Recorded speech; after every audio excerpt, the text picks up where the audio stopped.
Dear students, good morning all of you. आप सभी का एक बार फिर से सर्वोदय पब्लिक स्कूल की ऑनलाइन क्लासेज में स्वागत है।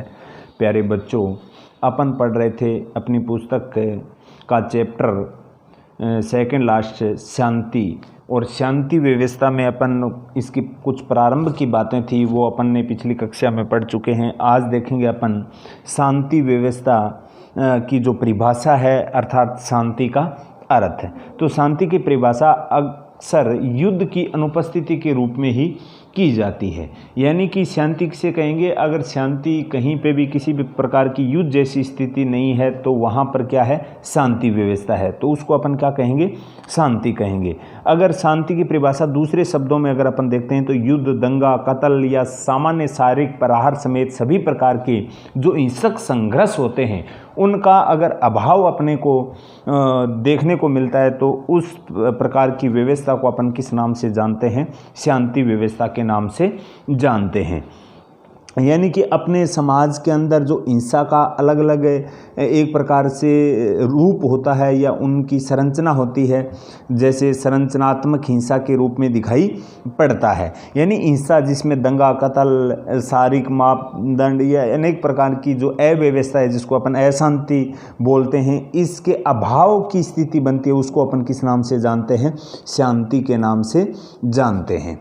इसी प्रकार से अगर अपन देखते हैं जैसे जाति भेद है, वर्ग भेद है, पितृसत्ता है, उपनिवेशवाद है, नक्सलवाद है, सांप्रदायिकता है, ये विभिन्न प्रकार हैं। ये एक प्रकार से संरचनात्मक हिंसा में शांति को क्या पहुंचाते हैं? नुकसान पहुंचाते हैं। यानी जाति भेदभाव, जाति के आधार पर अगर लड़ाई झगड़ा होता है और होता है तो वहाँ हिंसा की प्रवृत्ति बढ़ जाती है, जिससे शांति व्यवस्था क्या होती है? भंग होती है। इसके बाद की अगर अपन बात करते हैं वर्ग भेद, वर्ग के आधार पर अगर दो वर्ग में विभाजित हो जाते हैं और जैसे अपन मान लेते हैं जैसे पूंजीपति और श्रमिक वर्ग है, उसके बीच में एक प्रकार से संघर्ष की स्थिति होती है तो वहाँ अशांति व्यवस्था फैलती है। पितृसत्ता है, जैसे अपन अच्छे से जानते हैं पितृसत्ता के अंतर्गत अपना जो समाज है जिसको अपन किस रूप में देखते हैं? पितृसत्तात्मक रूप में देखते हैं, जिसमें पुरुष को ज़्यादा महत्व दिया जाता है, महिलाओं के ऊपर अत्याचार किया जाता है। तो उस प्रकार की स्थिति में भी जो शांति व्यवस्था है वो क्या होती है? भंग होती है। उपनिवेशवाद अपन अच्छे से जानते हैं, जो शक्तिशाली राष्ट्र है वो एक प्रकार से जो निर्बल या अपन कह सकते हैं दुर्बल या कमज़ोर राष्ट्र है उस पर अपना आधिपत्य स्थापित करता है, उस पर अपना शासन स्थापित करता है, उसको अपन किस नाम से जानते हैं? उपनिवेशवाद के नाम से जानते हैं। तो इसी प्रकार से अगर अपन बात करते हैं नक्सलवाद, जैसे ये उड़ीसा है और है, उसके अंदर ये नक्सलवादी हमले होते हैं, अपने आप को एक अलग मानते हैं, अन्य को अलग देखते हैं। तो इस प्रकार से वहाँ नक्सलवादी हमले होते हैं एक प्रकार से वर्तमान सत्ता को हथियाने के लिए या उसको अस्त व्यस्त कर सत्ता को अपने हाथों में लेने के लिए एक प्रकार से नक्सलवादी हमले होते हैं और होते हैं, जिससे शांति व्यवस्था क्या होती है? भंग होती है। सांप्रदायिकता अपन अच्छे से जानते हैं, धर्म के नाम पर लोग क्या करते हैं? राजनीति करते हैं, लोगों को भड़काते हैं और करते हैं, जिससे शांति व्यवस्था है वो क्या होती है? भंग होती है। ये सभी के सभी जो रूप हैं वो संरचनात्मक हिंसा के रूप में एक प्रकार से क्या पहुंचाते हैं? नुकसान पहुंचाते हैं। किसको? शांति व्यवस्था को। तो ये सब की सब बातें अपने को क्या रखनी है? ध्यान में रखनी है। यानी समाज में हिंसा का जो अलग रूप है वो संरचनात्मक हिंसा के रूप में दिखाई पड़ता है, जैसे जाति भेद हो गया, वर्ग भेद हो गया, पितृसत्ता हो गया, उपनिवेशवाद हो गया, नस्लवाद हो गया, सांप्रदायिकता हो गया। ये आदि आदि जो स्वरूप हैं ये संरचनात्मक हिंसा के रूप में शांति को क्या पहुंचाते हैं? नुकसान पहुंचाते हैं। इसी दृष्टि में अब देखते हैं संरचना हिंसा के विभिन्न जो रूप हैं उसके बारे में। तो संरचना हिंसा का शिकार व्यक्ति जिन मनोवैज्ञानिक और भौतिक नुकसानों से गुजरता है वे उसके भीतर शिकायतें पैदा करती हैं, और ये शिकायतें एक प्रकार से संघर्ष के रूप में शांति को फिर क्या पहुंचाती हैं? नुकसान पहुंचाती हैं। ये अपन अच्छे से जानते हैं कि एक प्रकार से किसी भी व्यक्ति को अगर शारीरिक या मानसिक तौर पे अगर टॉर्चर किया जाएगा तो उसको निश्चित तौर पे उस पर मनोवैज्ञानिक दबाव भी आएगा और भौतिक नुकसान भी होगा। और उन मनोवैज्ञानिक और भौतिक नुकसानों से जब व्यक्ति गुजरता है तो उसके अंदर अनेक प्रकार की शिकायतें हैं, वो क्या होती हैं, पैदा होती हैं। यानी एक प्रकार से बदले की भावना है और है, अनेक प्रकार की शिकायतें उनके अंदर आती हैं। यानी कि अपना नुकसान पहुंचाए तो अगले का डबल नुकसान पहुंचाया जाए, इस प्रकार के व्यक्ति के जो मनस्थिति है उनके अंदर विचार आते हैं और उन शिकायतों से एक प्रकार से संघर्ष के रूप में वो उभर कर सामने आता है, जिससे जो शांति व्यवस्था कायम है उसको क्या पहुंचता है, नुकसान पहुंचता है। तो ये बात भी अपने को क्या रखनी है, ध्यान में रखनी है। इसी के साथ अगर अपन बात करते हैं न्यायपूर्ण और टिकाऊ शांति, जिसे अपन छिपी शिकायतों और संघर्षों के कारण साफ साफ व्यक्त करने और बातचीत द्वारा हल करने के जरिए ही प्राप्त की जा सकती है। यानी कि अगर किसी भी प्रकार की कोई संघर्ष की स्थिति उत्पन्न हो रही है या एक प्रकार से अपन कह सकते हैं कि इस प्रकार की जो शिकायत आ रही हैं अप्रकट अवस्था में, उससे उन कारणों को साफ साफ व्यक्त करने और उनसे बातचीत द्वारा हल करने के जरिए ही उनसे प्राप्त की जा सकती है। इसलिए भारत और पाकिस्तान के बीच की जो समस्या का हल है उसको अपने को करने के लिए वर्तमान प्रयासों में हर तबके के लोगों में बीच में अधिक संपर्क को प्रोत्साहन करना भी इसके अंदर क्या है, शामिल है। यानी डायलॉग के द्वारा एक प्रकार से किसी भी समस्या का समाधान किया जाए, न कि युद्ध जैसी स्थिति उत्पन्न कर उनको जीता जा सकता है। शांति व्यवस्था के द्वारा ही किसी भी प्रकार की समस्या का क्या किया जा सकता है, समाधान किया जा सकता है।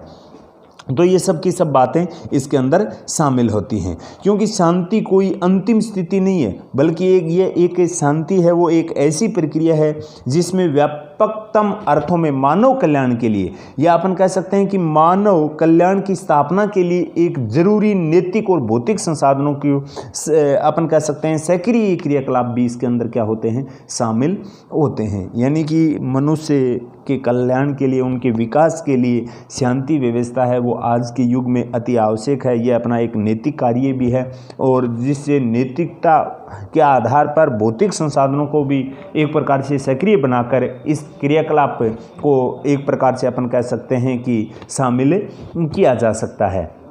तो ये सब की सब बातें अपने को क्या रखनी है, ध्यान में रखनी है। इसी के साथ अगर अपन बात करते हैं, शांतिवाद का उद्देश्य लड़ाकुओं की क्षमता को कम करके आंकना नहीं है, बल्कि प्रतिरोध में अहिंसक स्वरूप पर क्या देना होता है, बल देना होता है। यानी जो एक प्रकार से शांति व्यवस्था को भंग करते हुए एक प्रकार से लड़ाके की स्थिति में रहते हैं, उस प्रकार की क्षमता को एक प्रकार से उनको ये नहीं है कि ये कितना पावरफुल है, कितना कमज़ोर है, यह आंकना नहीं होता है, बल्कि जो अशांति व्यवस्था होती है वहाँ पर एक प्रकार से शांति व्यवस्था किस प्रकार से अहिंसक रूप में उसको लागू किया जाए या उस स्वरूप को किस प्रकार से बदला जाए जो अहिंसक हो, जो अहिंसक की जगह हिंसक प्रवृत्ति को बढ़ावा दे रहा है, उस जगह अहिंसक स्वरूप पर बल देकर एक प्रकार से वहाँ शांति स्थापित की जानी चाहिए। तो इस प्रकार की बातें इसके अंदर शामिल होती हैं।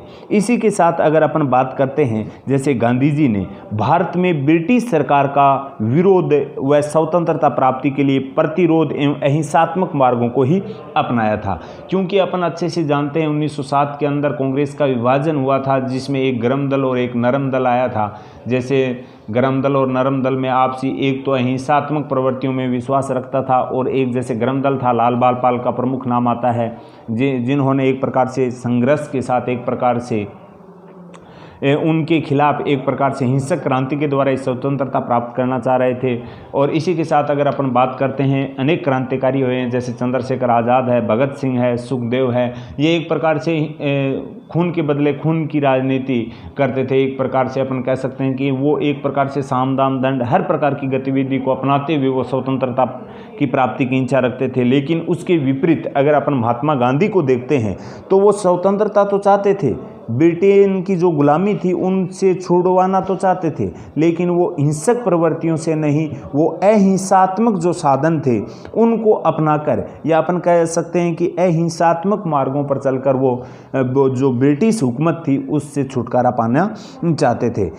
इसीलिए कहा गया है कि गांधी जी ने भारत में ब्रिटिश सरकार थी, यानी कि जब अपन ब्रिटिश औपनिवेशिक काल के अधीन थे तो उस पर गांधी जी ने विरोध तो किया था स्वतंत्रता प्राप्ति के लिए, लेकिन वो प्रतिरोध के रूप में अब गांधी जी ने जो मार्ग अपनाया था वो कौन सा अपनाया था? अहिंसात्मक अपनाया था।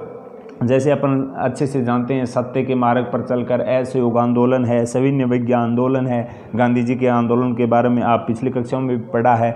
तो इन अनेक आंदोलन के द्वारा गांधी जी एक प्रकार से हिंसक मार्ग को छोड़कर अहिंसक मार्गों के द्वारा हिंदुस्तान की स्वतंत्रता पर बल देते थे। और गांधी जी के लिए अहिंसा का आशय था कल्याण और अच्छाई का सकारात्मक और सक्रिय क्रियाकलाप हो, यानी किसी भी प्रकार से जन धन की हानि नहीं होनी चाहिए। मनुष्य को एक प्रकार से एकाग्र होकर एक अपने राष्ट्र में अहिंसक तौर तरीके से बगैर किसी जनधन की हानि के अपने देश को अपन कह सकते हैं कि एक प्रकार से आज़ाद करवाया जा सके। ये सब की सब बातें किसके अंदर शामिल होती है? अहिंसात्मक मार्ग में होती है, गांधी जी ने जिसको अपनाया था। क्योंकि अपन अच्छे से जानते हैं गांधी जी ने काफ़ी संघर्ष किया था हिंदुस्तान की स्वतंत्रता के लिए, लेकिन उन्होंने एक भी मार्ग हिंसात्मक नहीं अपनाया था। सभी के सभी मार्ग जो अपनाए थे वो थे अहिंसात्मक मार्ग थे, ताकि हिंदुस्तान में किसी भी प्रकार का कोई जनधन की हानि नहीं हो और अपने को ब्रिटिश की जो एक प्रकार से ब्रिटिश सरकार की जो अधीनता थी उनसे भी छुटकारा मिल सके। इस प्रकार की प्रवृत्ति से गांधी जी निरंतर आगे बढ़ते रहे। तो गांधी जी शांति व्यवस्था के विशेष पक्षधर थे, जो आज के युग में भी अति आवश्यक है।